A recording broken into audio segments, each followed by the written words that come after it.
है। रॉकेट जो होता है कई टुकड़ों में होता है, इसे एक खड़ा असेंबल करने में बहुत टाइम लगता है। ये कई फीट 5-6 मंजिला इमारत के बराबर होता है। छोटा तो होता नहीं, आप इसे एक साथ रख सकते हैं। जैसे हम बात करें, ये रॉकेट के सपोज करिए कि ये टुकड़े हैं, इन्हें हमें एक के ऊपर एक जोड़ना है, तो हम यहाँ आराम से आप देख सकते हैं कि इस पे हम जोड़ दिए, तो हमारा हाथ यहाँ तक पहुंच गया तब ना जोड़ दिए। अगर ये 20 फीट का ऊंचा रहता, हमसे भी ऊंचा, तो नहीं जोड़ पाते। यही प्रॉब्लम हो जाता है इसरो के सैटेलाइट रॉकेट्स के साथ। इन रॉकेट को कई टुकड़ों में लाया जाता है और यहाँ रख के क्रेन के मदद से खींचा जाता है।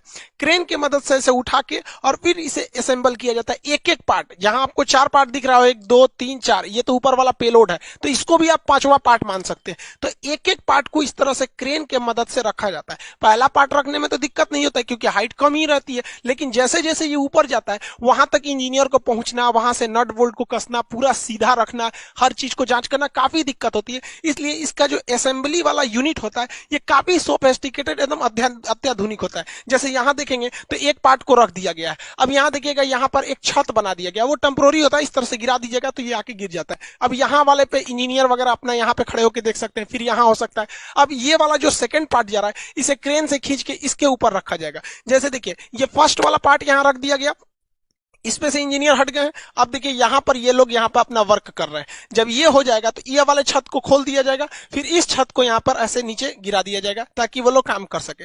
ये असेंबली यूनिट होती है, कई फ्लोर बाई फ्लोर होती है जिसमें जोड़ा जाता है। जैसे ये देखिए, यहां आपको दिख रहा होगा रॉकेट का एक नीचे वाला पार्ट है। कैसे? जैसे ये रॉकेट ऊपर में भी भूरा है, नीचे में भी ब्राउन कलर का है, तो ये ब्राउन वाला दिख रहा है, ये सेकंड पार्ट, एक पार्ट है जो इसके नीचे है।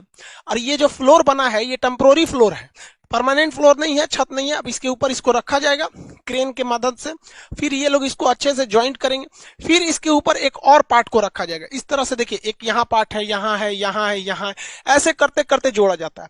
लेकिन ये जो छत देख रहे हैं ये ग्रीन कलर का, इसको हटना तो जरूरी है, पता चला यही रहेगा, रॉकेट उड़ाएंगे तो इसी में फंस के ब्लास्ट कर जाएगा।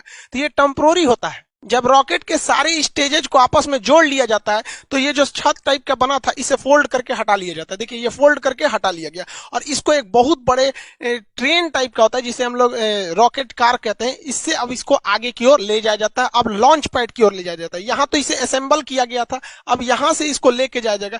ये था आपका असेंबली रूम। ये देखिए, ये सारे छत के पार्ट्स थे, अलग अलग थे, ये ऐसे खुल गए हैं। अब इसको इसी के मदद से लाया जाएगा। इसके अंदर ये असेंबल किया जा रहा था लेकिन वहां से लॉन्च नहीं किया जाएगा, इसके मदद से, इस कार के मदद से यहां लाके फिर इसमें इसको अटैच करके रखा जाएगा इस लॉन्च पैड में। इसरो के पास अभी फिलहाल में 2-2 लॉन्च पैड है। एक लॉन्च पैड से हो नहीं पाता था, इसलिए इसरो जो थी अपने असेंबली लाइन को, जैसे यहाँ देखिए एक असेंबली यूनिट यहाँ था, एक नया यहाँ बना दिया गया, 2-2 असेंबली यूनिट ले आके और लॉन्च पैड 2-2 रखे गए ताकि ले आने में दिक्कत ना हो, जल्दी से जल्दी और ज्यादा से ज्यादा मात्रा में सैटेलाइट को लॉन्च किया जा सके। इसरो के 2-2 लॉन्च पैड है, एक की असेंबली लाइन लॉन्च पैड के काफी करीब है और वहीं दूसरे की असेंबली लाइन देखिएगा तो लॉन्च पैड से काफी दूरी पर है। ये जो इसका जो सैटेलाइट कैरिंग कार होता है ये ट्रेन की पटरी पर चलता है, बहुत ही भयानक इसका लोड रोकने की क्षमता होती है, बहुत धीमी गति से लेकिन ये आगे बढ़ता है। बहुत तेज गति से आएंगे तो ये डिसबैलेंस होकर गिर जाएगा। रॉकेट की एक सबसे बड़ी समस्या है कि जब ये उड़ता है तो इसके नीचे से इतना थ्रस्ट निकलता है और इतना आग निकलता है कि ये रॉकेट खुद ही जल जाएगा, इतना ज्यादा मात्रा में रहता है। इसलिए इसमें थ्रस्ट निकलने के लिए नीचे एक कैनाल बना दिया जाता है, गड्ढा, और यहां देखेंगे तो यहां आपको सुराख मिलेगा, छेद। तो इससे जब रॉकेट का जो आग निकलेगा वो नीचे चला जाएगा और ये इस साइड से आग निकलेगा। नहीं, अगर ये छेद नहीं बनाएंगे या ये गड्ढा नहीं बनाएंगे तो यहीं पर इतना आग लग जाएगा कि लॉन्च पैड सहित यही जल सकता है। यहां देख सकते हैं आप आराम से कि इसमें जो सुराख था इसका जितना थ्रस्ट है इसमें गया और इस साइड से, दोनों साइड से निकल रहा है। तो ये कैनाल बनाना जरूरी है वरना ये अपने में थ्रस्ट करके मर जाएगा, वहां पे ब्लास्ट करके, मतलब ये खुद ही जल जाएगा। यहां नीचे गिरा और इस तरह से दोनों डायरेक्शन में हट गया, या ये इस डायरेक्शन में जाता है ताकि वो ज्यादा से ज्यादा आग को अलग डायरेक्शन में फैला सके। जब सैटेलाइट को लॉन्च पैड पे रखा जाता है तो इसमें जितने सेंसर वगैरह होते हैं वायर से ये लोग कनेक्टेड किए रहते हैं। इसमें जितनी चीजें होती हैं ये कनेक्ट करके रखी गई रहती है। जब काउंटडाउन, उल्टी गिनती चालू होती है 48 घंटा पहले से, अगर इसमें भी कोई गड़बड़ी पाई जाएगा तो यहीं पे रोका जा सकता है, और अगर गड़बड़ी नहीं पाई गई तो रॉकेट को लॉन्च कर दिया जाता है। लेकिन समस्या क्या होती है, जो इसमें फ्यूल रखा जाता है तो जो फ्यूल रहता है उसे बहुत ही कम टेम्परेचर पे रखा जाता है। और 2 दिन पहले पहले ही इसकी पूरी तरह तैयारी कर दी जाती है। तो इसे धूप में छोड़ने से क्या होता है, उसका टेम्परेचर बढ़ सकता है, अंदर रिएक्शन वगैरह हो सकता है, इसलिए इसके बाहर एक इंसुलेटर की परत लगा दी जाती है। देखिए ये परत लगा दिया जाता है इंसुलेटर की इसके चारों ओर बाहर में, ताकि जो फ्यूल है वो हीट उस पर ना मिल सके। और जब ये लॉन्च करता है तो यही टुकड़ा नीचे गिरने लगता है। तो आप जब भी देखेंगे सैटेलाइट लॉन्च करते समय ये टुकड़े बाहर गिरते रहते हैं, ये फ्यूल को रोकने के लिए इंसुलेटर होता है जो हीट को अंदर जाने नहीं देता है। रॉकेट जब जमीन से ऊपर जाता है तो ये न्यूटन के तीसरे नियम पे काम करता है, ये थ्रस्ट धकेलता है और ये ऊपर जाता है। लेकिन आपको पता है कि पृथ्वी का अपना गुरुत्वाकर्षण क्षमता होती है, ये किसी चीज को अपनी ओर खींचती है। आप पृथ्वी से जितना ज्यादा करीब रहेंगे वो उतना ज्यादा खींचेगा, इसलिए रॉकेट को सबसे ज्यादा ताकत की जरूरत होती है तब जब वो जमीन छोड़ रहा होता है, क्योंकि वो पृथ्वी के करीब है। आप पृथ्वी को छोड़ के ऊपर जाएंगे या नीचे जाएंगे, जी की वैल्यू घटती है। ये फिजिक्स के चैप्टर में पढ़ाए थे हम आपको, गुरुत्वाकर्षण वाले चैप्टर में। तो वहां पर यहाँ ज्यादा जरूरत है स्टार्टिंग पोजीशन पे, इसलिए रॉकेट का ये जो मेन इंजन होता है, ये मेन पार्ट, इसके अलावे इस साइड से छोटे छोटे और रॉकेट जोड़ दिए जाते हैं जिन्हें हम रॉकेट बूस्टर कहते हैं। ये 6 की संख्या में होते हैं बूस्टर। अब जो पीएसएलवी का बूस्टर है वो छोटा होता है और जीएसएलवी का बूस्टर बड़ा होता है। आगे समझाएंगे दोनों में अंतर क्या होता है। यहां देखिए ये बूस्टर है, ये बूस्टर, और ये मेन रॉकेट है ऊपर। बूस्टर जो होते हैं शुरुआत में एक्स्ट्रा पावर देते हैं ताकि ये पावर बहुत तेजी से उड़ सके, और आगे जाकर बूस्टर खुल जाते हैं, फिर एक एक पार्ट भी धीरे धीरे खुलते रहता है, लास्ट में तो सैटेलाइट ही पहुंचती है। रॉकेट के ये साइड वाले जो बूस्टर होते हैं, इसके अलावा रॉकेट का 4 स्टेज देखिए, पहला, दूसरा, तीसरा, चौथा। ये ऊपर वाला ये होता है, इसे पेलोड भरा होता है, इसी को हम लोग बोलते हैं प्रोटेक्टिव केसिंग। ये ढक्कन के समान होता है, इसी ऊपरी भाग में हम लोग सैटेलाइट को रख के या जिस चीज को लॉन्च करना है उसको इसमें रख के भेज देते हैं। अब देखिए ये ऊपर वाला जो सैटेलाइट केसिंग होती है, देखिए साइड साइड में ये हिस्सा है, इसी के अंदर हम लोग सैटेलाइट को रखे हैं। सैटेलाइट को रखने के बाद इसको जब ढक देते हैं तो ये पूरी तरह से बंद हो जाता है। जो रॉकेट का ऊपरी भाग देखते हैं ये खुला हुआ रहता था, यही वाला हिस्सा है, देखिए ये एक साइड में इधर खुला हुआ है, एक साइड में इधर खुला है, बीच में इसको बंद कर दिया जाता है। तो ये रॉकेट का बीच में बंद कर दिया गया। तो ये जो होता है उसका प्रोटेक्टिव केसिंग होता है, इसी के अंदर सारे रॉकेट को भरे गए रहते हैं। इस बार जैसे देखिए, जैसे रॉकेट जाता है तो ये प्रोटेक्टिव केसिंग खुल जाता है, इसके अंदर सैटेलाइट होते हैं। इस बार वहां पे भागवत गीता और नरेंद्र मोदी का फोटो भी भेजा गया है। नरेंद्र मोदी का फोटो इसलिए भेजा गया कि जैसे ही मोदी जी 2014 में शपथ लिए थे तब भी उन्होंने सार्क की मीटिंग में कह दिया था कि इसरो सार्क देशों के लिए एक सैटेलाइट लॉन्च करेगी। पाकिस्तान बाद में उसमें से अलग हो गया। तो मोदी जी की विजनरी में इसरो का काफी ज्यादा योगदान रहा, मतलब वो इस साइंटिफिक चीजों को काफी आगे बढ़ाते, इसलिए इसरो ने इनकी तस्वीर को अंतरिक्ष में भी भेजा था। और भागवत गीता को तो शांति का एक संदेश के रूप में, कि भागवत गीता एक तरह का क्या है, मतलब कई तरह के जो सांसारिक सवाल होते हैं उनको, उनका एक उसमें जवाब एक तरह से कर लीजिए। जैसे मान के चलिए कुछ लोग कहते हैं कि हमारा जीवन बहुत कष्टमय हो गया है, भाग साथ नहीं दे रहा है, नसीब साथ दे रहा है। उन लोगों को कहते हैं कि भाई साहब कभी फुर्सत मिले ना तो भागवत गीता में कर्ण की जीवनी पढ़ लीजिएगा। बेचारा जब से पैदा हुआ और जब तक मृत सैया पर भी लेटा था तो भी अपना दांत तोड़ के वो दम दे दिया था। तो जो लोग को लगता है कि मेरा नसीब खराब है, तो एक बार कर्ण का देखिएगा, फिर समझ में आएगा आपका दुख कितना बड़ा और कितना छोटा है।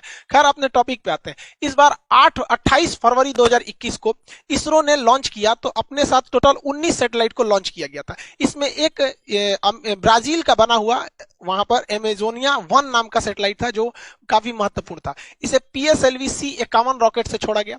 इस रॉकेट का नाम याद रखिएगा क्योंकि इसके मदद से भागवत गीता और मोदी जी का फोटो भेजा गया है, तो ये थोड़ा इंपॉर्टेंट हो सकता है। ये PSLV की 53वीं सक्सेसफुल मिशन थी। एमेजोनिया 1 ब्राजील का जो सैटेलाइट है ये पूरी तरह से ब्राजील के जंगलों पर नजर रखेगा। ब्राजील का जो जंगल होता है ये वर्षा वन होते हैं, ये टोटल दुनिया का 20% ऑक्सीजन यहीं से निकल जाता है। इतने घने जंगल होते हैं कि इसके अंदर कई बार जंगल का ऐसा एरिया है जहां सूरज की रोशनी नहीं पहुंच पाती, इतने जंगल है। लेकिन इन जंगलों की 2 समस्या है। एक, इन जंगलों में बड़ी तेज आग लग जाता है जिससे जंगल खत्म होने लगते हैं, और दूसरा यह क्या है कि यहाँ पे पेड़ों की कटाई बहुत भयानक चल रही है। पेड़ों की कटाई तो भाई साहब पूरी दुनिया में चल रही है, हर जगह पेड़ काटे जा रहे हैं, और जिस रफ्तार से पेड़ों की कटाई चल रही है वह दूर नहीं जब हरियाली के नाम पर केवल लड़कियां बच जाएंगी। तो इसके लिए जो ब्राजील है वो एमेजोनिया 1 नाम का सैटेलाइट लॉन्च कर रहा है ताकि वो अपने जंगलों पर नजर रख सके। भैया जरूरी भी है, पूरी दुनिया का फेफड़ा कहा जाता है ब्राजील के जंगलों को। इसमें 19 सैटेलाइट थे जिसमें एक एमेजोनिया 1, दूसरा महत्वपूर्ण था सिंधु नेत्र। ये भारत ने छोड़ा था। ये समुद्री क्षेत्र पर निगरानी के लिए किया गया क्योंकि घुसपैठ वगैरह न हो। आप याद कीजिए अजमल कसाब जैसे जो घुसपैठ हुए थे छोटे मोटे जहाजों से, इस वजह से वो समुद्री एरिया में किसी भी संदिग्ध जहाजों पर इस सैटेलाइट से नजर रखा जा सकता है, क्योंकि वो जो टेररिस्ट वगैरह जो घुसते हैं या स्मगलर जो ड्रग्स वगैरह का करते हैं, उन्हें लगता है कि नहीं यहाँ से तो कोई मतलब नौसेना की जहाज नहीं है, तो कितना बेहतरीन कोऑर्डिनेशन हो जाएगा। जैसे मान के चलिए नौसेना ने कहा कि भैया इस एरिया में मेरी जहाज नहीं है, तो सैटेलाइट से उस एरिया पे ज्यादा नजर रखा जाएगा, और जिस एरिया में नौसेना अभी पेट्रोलिंग पे है तो उस एरिया की सैटेलाइट पे उतना फोकस नहीं किया जाएगा। देखिए इसरो जो है, इंडियन स्पेस रिसर्च ऑर्गेनाइजेशन, इसका काम केवल है कि रॉकेट बनाओ और उसको सैटेलाइट बनाओ, दोनों को लॉन्च करो। लेकिन इसमें एक कमाई का भी जरिया हो सकता है। विदेश के लोग जो है, बहुत सैटेलाइट बनाना बहुत मुश्किल का काम नहीं है, लेकिन रॉकेट बनाना बहुत मुश्किल काम। इवन हम लोग ने अपना पहला सैटेलाइट आर्यभट्ट भारत में बना लिया था, लेकिन उसको हम लोग लॉन्च करने के लिए रूस को दिए थे, और रूस ने अपने रॉकेट से उसे छोड़ा था। तो बहुत से ऐसे देश हैं जो दुनिया को कहते हैं कि भैया अमेरिका से कहते हैं, यूरोप से कहते हैं कि हमारे सैटेलाइट को छोड़ दो, तो भारत बहुत सस्ते में छोड़ देता है, और भारत की सैटेलाइट काफी विश्वसनीय होती है। इसलिए इसके लिए भारत सरकार ने एक कंपनी बनाई थी, उसका नाम था एंट्रिक्स। एंट्रिक्स कॉर्पोरेशन था, 1991 में बनाई गई थी। ये कंपनी दूसरे देशों से कहती थी भैया तुम्हारा सैटेलाइट छोड़ना है, लाओ लाओ यहाँ लाओ, पैसा दो हमको दो, और ये इसरो को देती थी भैया इसको भी छोड़ दो, हम इतना पैसा दे देते हैं। लेकिन इसमें कुछ कमियां थी जिसको सुधारते हुए 2019 में न्यू स्पेस इंडिया लिमिटेड नाम की एक कंपनी ऑर्गेनाइज कर दिया गया। अब किसी को अपनी सैटेलाइट छुड़वाना है तो डायरेक्ट इसरो से बात नहीं करेगा, इससे बात कीजिए, बिजनेस वाला काम ये संभालेगी, बाकी रॉकेट सैटेलाइट बनाने का काम इसरो करेगी। एंट्रिक्स ने बहुत सारे मिशन को अंतरिक्ष में भेजा है। एंट्रिक्स ने बहुत सारे दुनिया के ग्राहकों को ढूंढ के लाया है इसरो के लिए, जिससे इसरो की बहुत मोटी कमाई हुई है। लेकिन अभी क्या है, ये न्यू स्पेस इंडिया लिमिटेड को बनाया गया, ये इसकी पहली कॉमर्शियल उड़ान थी जो ब्राजील से इन्होंने नेगोशिएशन करके लाया था। हालांकि ब्राजील चाइना से इस सैटेलाइट को छुड़वाने वाला था, लेकिन बाद में भारत ने उससे कम दाम दिया, इस वजह से उसने भारत से भी छुड़वा लिया। सैटेलाइट का ऊपर वाला जो भाग होता है ये खोखला होता है, इसे प्रोटेक्टिव केसिंग कहते हैं, ये खुल जाता है, इसी के अंदर सैटेलाइट्स को लॉन्च रखा जाता है। जो सैटेलाइट होते हैं इनके इसी के अंदर रखा जाता है। इसरो ने 2017 में इसके अंदर छोटे छोटे कुल 104 सैटेलाइट को लॉन्च किया था। इसके अंदर देखिए यहाँ पर छोटे छोटे होते हैं, तो 104 रॉकेट सैटेलाइट्स को इस पेलोड के अंदर रखा था।